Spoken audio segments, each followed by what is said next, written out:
Gentlemen, here we go. We're ready for the next performer, which is going to be a lovely poet who's travelled all the way from Shipston-on-Stour, which isn't that far, so we could almost call her a local poet. So ladies and gentlemen, give a nice warm welcome for Nico Reznick.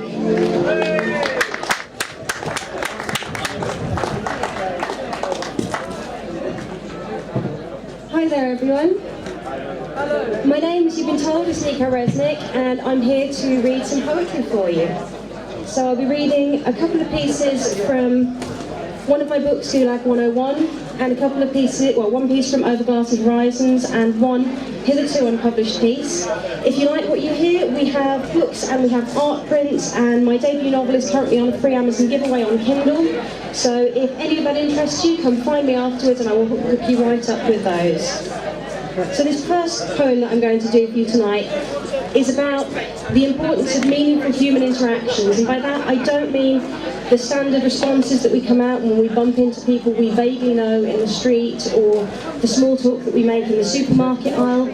I'm talking about those moments of genuine human connections, which to my mind I don't think we have quite enough of.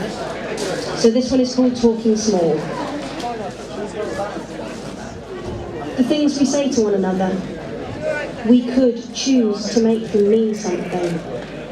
I could tell you that I love you, even though we've never really met. You could tell me that you're dying and it scares you.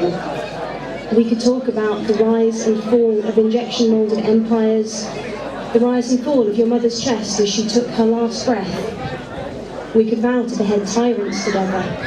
We could promise that we'd never fall victim to that same sickness.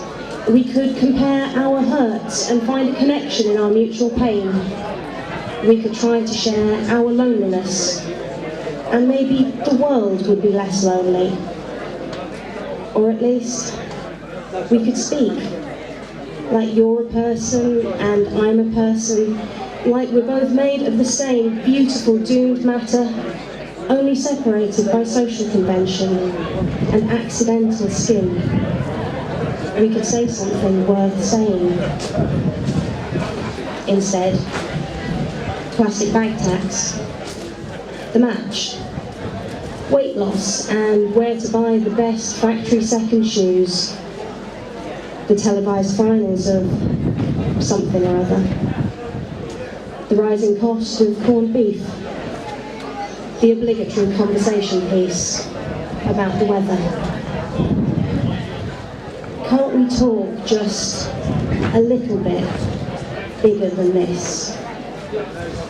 Thank you.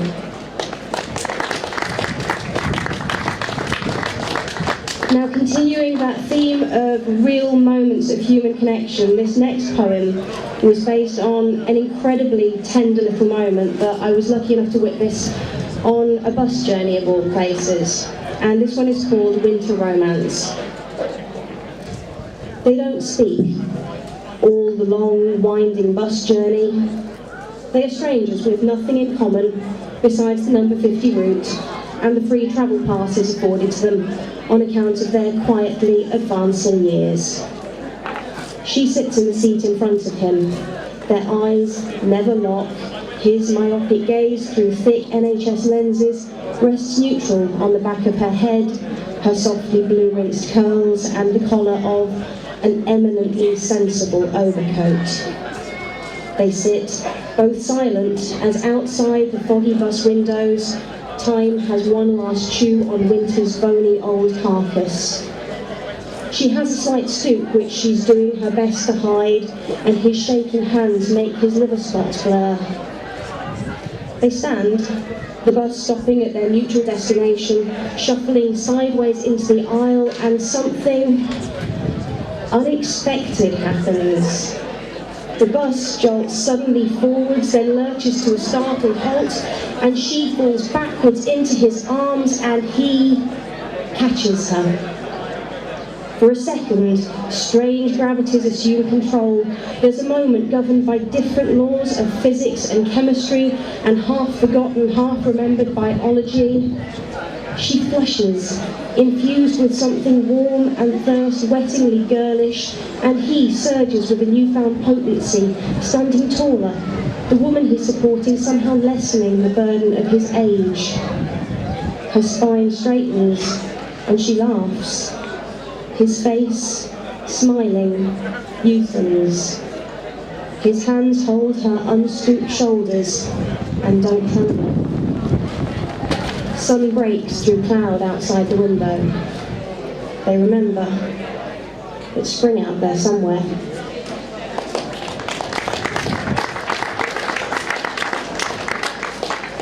Thank you.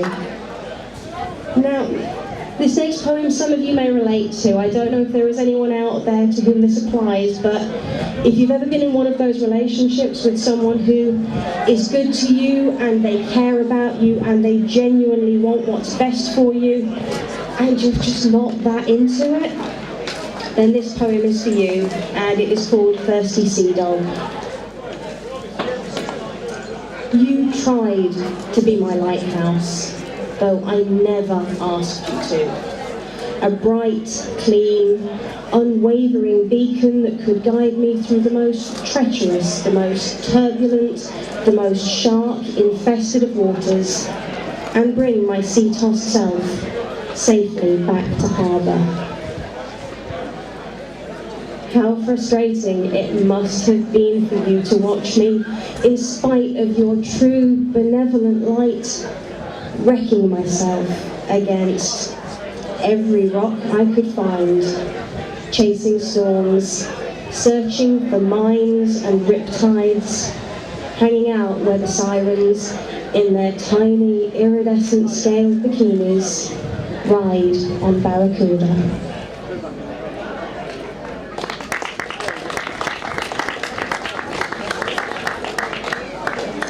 Now, this final poem of mine, I wrote in response to a far more famous poem, one that I'm sure many of you will be familiar with, Howl by Ginsberg. And for anyone who doesn't know, it has one of the most fantastic opening lines where he said, "I saw the best minds of my generation destroyed by madness." And it set me to thinking about my generation and the way that we've grown up, and this real emphasis on mental wellness and stability and being so totally down the line normal, and Ritalin and counselling. And it got me thinking about the fact that true genius has generally come from madness, or at least something that looked a lot like it to the people of their time. And I think that our fear of madness has kind of deprived us of some real possibilities of genius. And so my response to Howl from my generation is called Whimper. I have seen the best minds of my generation destroyed by sanity, seen bold new visionaries resign themselves to clinical long-haul deaths, drug-numbed to their own suffering and everyone else's, seen raving revolutionaries give up, retire to minimalist, Swedish-designed armchairs and never move again, seen the horizon dim and draw ever closer, and the tenacious lunatics with the wanderlust to stray beyond become fewer and further between. There are uglier destructive forces than madness. Consider cognitive rehabilitation. Consider absolutely nothing immeasurable. Consider utter rationality. Ritalin, lithium, risperidone, duloxetine. I thought I heard a man speaking in tongues, then I realised he was simply reading out loud from a pharmaceutical directory. Imagine an entire generation of loan brokers and loss adjusters, Hicks gone these 24 years and Leary still alive, sharks floating in formaldehyde, or true human significance lost in pretentious symbol and repetition, and repetition, and repetition. And no one raging for real.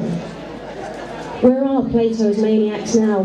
Where are their lunatic songs? I hear only the steady, rational tapping of the accountant's calculators, occasionally some lost and lonely bum crying out for one more shot, and the PA system calling the next patient through. The doctor will see you now. or asking, would the owner of a light blue Honda Civic please move their vehicle as it's blocking in a black Lexus full of lawyers with an ambulance to chase? Is there really nowhere between here and the bellow and buzz, the shiver and shriek of the asylum? Surely someplace between this silent, sterile, static, windowless room and the fizzing frenzy of the electroconvulsion suite, there must have been some place we could have paused and breathed and set up shop, where we could have been happy, if we wanted to be, and no more or less sane than we chose. Dr. Thompson saw it coming, the dawn of this new age of equilibrium. He knew that football season was over for good this time and made his ballistic decision to go stalk peacocks and hound Nixon through the kingdom hereafter, assuring us, relax, this won't hurt. He was right. Safe and stable and sanitised, we can no longer follow your desperate, dirty verse. Straitjacketed by reason, we perceive our world only in terms of quantum and coefficiency, of the logical and the logistical, of what can be conjured in the duration of the average commercial break, of what can be computed to at least 2 decimal places.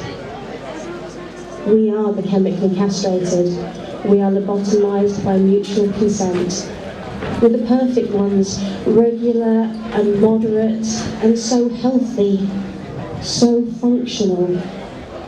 We are the white strobing smiles of the toothpaste ads, the poster children for good mental hygiene, the foot soldiers of no more conflict.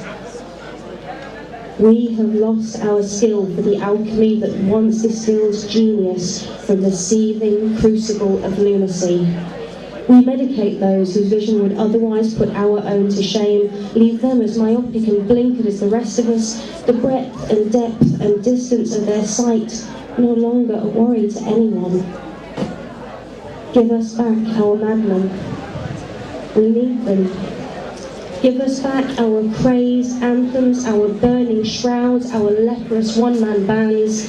Give us back the fire and the filth and the fornication that kept us howling through those endlessly polluted nights of Windscale and Watergate, McCarthy and motorcades, Hanoi and Hiroshima.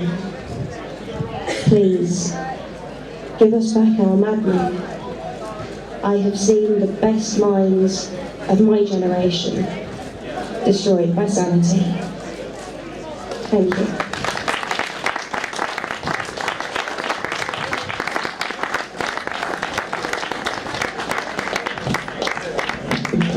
Thank you, Nico. That was really quite deep.